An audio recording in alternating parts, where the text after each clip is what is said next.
আমি ছোট থাকতেই আমার মা মারা যায়। আমাকে মানুষ করার জন্য বাবা আরেকটি বিয়ে করে। আমি ছোট বড় সবাইকে আপনি করে ডাকতাম। আমার একটা সৎ ভাই ছিল। আমার সৎ ভাইয়ের চরিত্র তেমন একটা ভাল ছিল না। একদিন আমার সব ভাই আমাকে তার বন্ধুর বাসায় নিয়ে। তাহলে শুনুন আমার বাস্তব জীবনের গল্পটা। আমার নাম তিন আক্তার।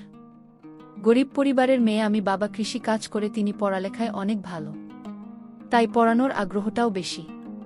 তিনাকে পড়াতে চাই, তাই তো কষ্ট করে হলেও ভার্সিটিতে ভর্তি হয়েছে। আজই গ্রাম থেকে এসেছে সে, এমন এক অবস্থায় পড়েছে। তিনা দেখতে অসম্ভব সুন্দর, অনেক নরম মনের, যখন তখন যাকে তাকে বিশ্বাস করে ফেলে। লেখাপড়া ছাড়া আর কোনো কিছু বোঝে না। গরিব হলেও অনেক আদরের, দিন সবার চোখের মণি। কিন্তু তিনার বাবার পক্ষে এত টাকা জোগাড় করা কষ্ট হচ্ছিল। কোথা থেকে এত টাকা আনবে? মেয়েটার বড় ইচ্ছা কলেজে লেখাপড়া করে বড় কিছু হওয়ার। কিন্তু আমার তো নুন আনতে পান্তা পুরায়। আমার বাবা রাত দিন পরিশ্রম করে আমার লেখাপড়ার খরচ বের করত। কিন্তু বাবার কষ্ট আমার কিছুতেই সহ্য হতো না। আমি বাবাকে বললাম, বাবা, আমার জন্য তোমার এত কষ্ট করতে হবে না। আমি লেখাপড়ার খরচ আমি নিজেই বের করতে পারব। বাবা বলল, তুই কেমন পারবি? বাবা, তুমি কোনো চিন্তা করো না, শুধু আমার প্রতি দোয়া রাখ। আমি ভার্সিটিতে পড়ালেখা করব বাবা। এটা আমার স্বপ্ন। আমার একটা সতভাই ছিল। আমার মা ছোটবেলায় মারা যান। কিন্তু আমার বাবা আরেকটি বিয়ে করেন। কারণ সংসারের রান্নাবান্না করার মতো কোনো লোক ছিল না। আর তাই বাধ্য হয়ে বাবা বিয়েটা করল। আমার সৎ মা ও আমাকে খুব ভালোবাসেন, নিজের মায়ের মতো আমিও দেখি।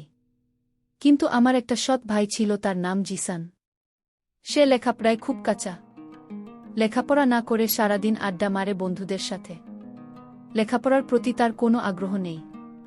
আমার সৎ ভাইয়ের কোনো মতো ভালো না। সে কিছুদিন আগে বন্ধুদের সাথে ঝগড়া করেছে, একটা ছেলেকে মেরেছে। কিন্তু এই ছেলের চিকিৎসার সমস্ত করছি আমার বাবার বহন করতে হয়েছিল। আমার বাবার কথার অবাধ্য থাকতে সবসময়। আমি এত ভালো লেখাপড়া করি, তার প্রশংসা শুনলে তার মাথা নিচু হয়ে যেত। আমার প্রশংসা সে কিছুতেই সহ্য করতে পারত না, কারণ আমি তার সৎ বোন ছিলাম। নিজের আপন বোন হলে আজ সে খুশি থাকত হয়তো। যাই হোক, আমার সৎ ভাই কিছুদিন পর একটা মেয়েকে পছন্দ করে। তাকে সে বিয়ে করতে চায়। কিন্তু তার তো কোনো কর্ম নেই, বিয়ে করে কিভাবে সংসার চালাবে? বাবা তাকে নিষেধ করেছে যে তুমি এখন বিয়ে করতে পারবে না, আগে একটা চাকরি করো, তারপর দেখা যাবে। আমার সৎ ভাই তখন বাবার সাথে রাগারাগি করল। বলল, মেয়েকে না পেলে সে বাঁচবে না, নিজেও মরে যাবে। আর কত কি বলতে লাগল। আমার ভাই বাবার সাথে রাগ করে বাড়ি থেকে চলে গেল। একটা বেসরকারি প্রতিষ্ঠানে চাকরি নিল আমার সৎ ভাই। এর মধ্যে মেয়েটির বিয়ে হয়ে যায় অন্য জায়গায়, যার জন্য সে চাকরি নিল তাকে পেল না। আমি তাকে সান্ত্বনা দিলাম, ভাইয়া, আমি তোমাকে এর চেয়ে ভালো মেয়ে আমার ভাইয়ের জন্য নিয়ে আসব।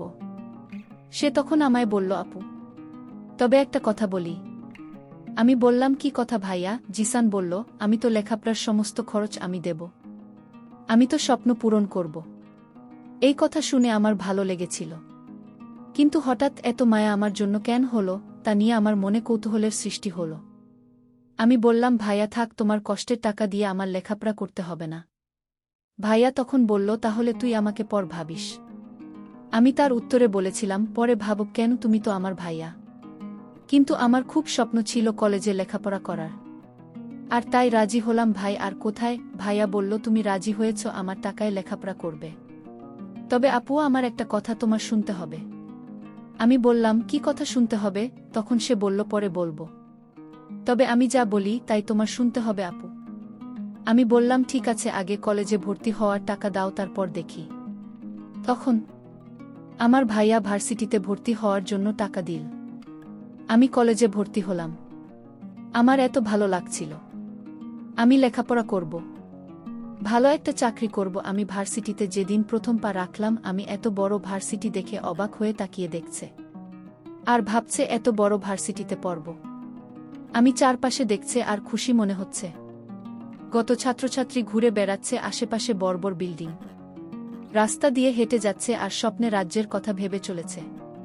একটু পর পর চোখের চশমাটা ঠিক করছে, এটা তিনি একটা অভ্যস্ত হতে গেলে। তিনি ইচ্ছে ছিল এমন বড় ভার্সিটিতে লেখাপড়া করার, আজ তা পূরণ হতে যাচ্ছে। ভাবতে খুশি লাগছে। হঠাৎ কারো সাথে ঠাস করে করে ধাক্কা খেয়ে নিচে পড়ে গেলাম। স্বপ্নের কথা ভাবতে ভাবতে একটু বেশি অন্যমনস্ক হয়ে গেছিলাম। নিচে পড়ে উপরে তাকাতেও পারলাম না। তার আগেই কেউ ঝড়ের গতিতে আমাকে উঠিয়ে ঠাস করে চর বসিয়ে দিল। আমি অবাক হয়ে সামনের মানুষটার দিকে তাকিয়ে আছি। একটা মেয়েকে দেখলাম, তাকে দেখে মনে হল কোনো বড় লোক ঘরের মেয়ে। সে আমাকে বলল, তোর তো সাহস কম না, আমাকে ধাক্কা দিস আমাকে। আরও কয়েকটা ছেলে মেয়ে ছুটে এল মেয়েটার কাছে। শুধু না, কি হয়েছে রে? এই মেয়েটার জন্য আমি পড়ে গেছিলাম। ওর সাহস কি করে হলো আমাকে ধাক্কা দেওয়া হয়? কে এই মেয়ে? নতুন মনে হচ্ছে এই মেয়ে কখনো ভার্সিটিতে ভর্তি হল। শুধু আমার বন্ধুরা বলল তারা এই মেয়ে নতুন হলে তোকে দেখে ছাড়ব। সুরমার বন্ধুর আমি বলল, হুম ঠিক বলেছিস, সুরমার শাস্তিটাও হয়ে যাবে। কিন্তু রাহুল তো এখনো আসে নাই। ওকে ছাড়াই কি করবি? ও আসলে হবে না। এর আগে মেয়েটাকে ধাক্কা মেরে ফেলে দেওয়া শাস্তি দিতে হবে। আমি ওদের কথার কোনো কিছু বুঝতে পারছি না।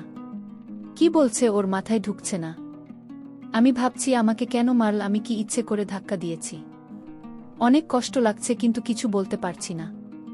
চুপ করে আছি। এই যে মেয়ে, তোমার নাম কি? একটু ভয় পেয়ে বললাম, আমি। তাই না?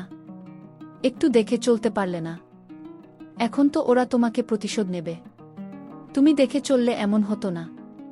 আমি কথাগুলো ভাবছিলাম। হঠাৎ ছেলে সেগুলো বলল, এরা সবাই আমার দিকে আসছে দেখে আবার তাদের কাছে চলে গেল। এত জোরে থাপ্পড় দিয়েছে, আবার আমাকে মারবে কেন? সবাই আমার কাছে এসে নাম কি, বাড়ি কোথায়, কিসে পড়ি সব জিজ্ঞেস করতে লাগল।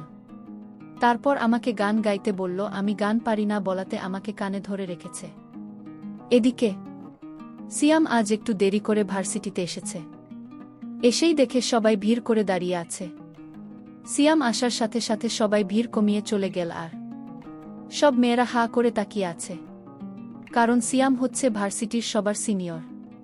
সব মেয়েরা জয়ের দিকে হা করে তাকিয়ে আছে। সিয়াম গাড়ি থেকে নেমেও ফ্যানদের দিকে যেতে লাগল। এখানে কি হয়েছে? এত ভিড় জমাচ্ছে কেন? আমাকে তখন ছেলেটি জিজ্ঞেস করল, তুমি কে আর তুমি আমার বান্ধবীকে ধাক্কা মেরে ফেলে দিলে কেন? আমি তাকে বললাম, দেখুন আমি না দেখে তার সাথে ধাক্কা লেগে গেছে, আর এর শাস্তি হিসেবে আমাকে চড় মারলেন। তাও কি তাদের আমাকে প্রতিশোধ নেওয়ার বাকি আছে? তখন হঠাৎ লক্ষ্য করলাম আমার ভাই আসছে কলেজের দিকে। আমি মনের ভিতর খুব সাহস হচ্ছে, ভাইয়া যখন আসছে তাহলে ওদের হাত থেকে আমার ভাই আমাকে রক্ষা করবে। কিন্তু আমার ভাইয়ের রূপ দেখে আমি অবাক হয়ে গেলাম। আমার ভাইয়া বলল, সিয়াম আমার বন্ধু, আর বন্ধু বান্ধবীকে তুমি ধাক্কা দিয়ে মাটিতে ফেলে দেওয়ার কারণে তোমার অনেক শাস্তির বাকি আছে। আমি ভাইকে বললাম, ভাইয়া আমি তোমার বোন, তুমি ওদের পক্ষে কথা বলছো। ভাইয়া তখন বলল, চুপ কে তো ভাই, আমি কারো খাই না।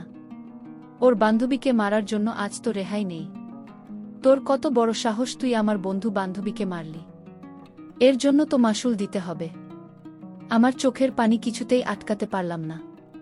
মনে মনে ভাবলাম, আজ যদি সে আমার মায়ের পেটের আপন ভাই হতো তাহলে কখন ওদের পক্ষ নিয়ে কথা বলতো না, নিজের বোনের জন্য জীবন দিয়ে দিত। তাও বোনকে বিপদে ফেলে চলে যেত না। আসলে পর কখনো আপন হয় না। হতে পারে সে আমার শত ভাই। সৎ ভাই এরকম আচরণ করবে? আমি তখন কান্না করতে লাগলাম। আমার কান্না দেখে ওরা হাসতে লাগল আর বলতে লাগলো, কেঁদে কোনো লাভ নেই। আমার ভাই হঠাৎ বলল, আমার সাথে চলো। আর ওরা বলল, আজ তুই বেঁচে গেলি তোর ভাইয়ের জন্য। ভাইয়া বলল, আমি তোকে টাকা দিয়ে কলেজে ভর্তি করিয়েছি, সেই টাকার কথা কি ভুলে যাচ্ছ? আমি বললাম, কি করতে হবে আমাকে বলো। আমি তোকে নিয়ে আমার বন্ধুর বাসায় যাব। আমি বললাম, বন্ধুর বাসায় কেন? জিসান বলল, আমি তো আগেই বলেছি তুই আমাকে কোনো প্রশ্ন করবি না, আমার সব কথা তো শুনতে হবে। ভাইয়া বলেছি, আজ আমার মনটা ভীষণ খারাপ। কারণ আমি আজ প্রথম ভার্সিটিতে এসেছে অপমানিত হয়েছি। আমি আজ কোথাও যাব না।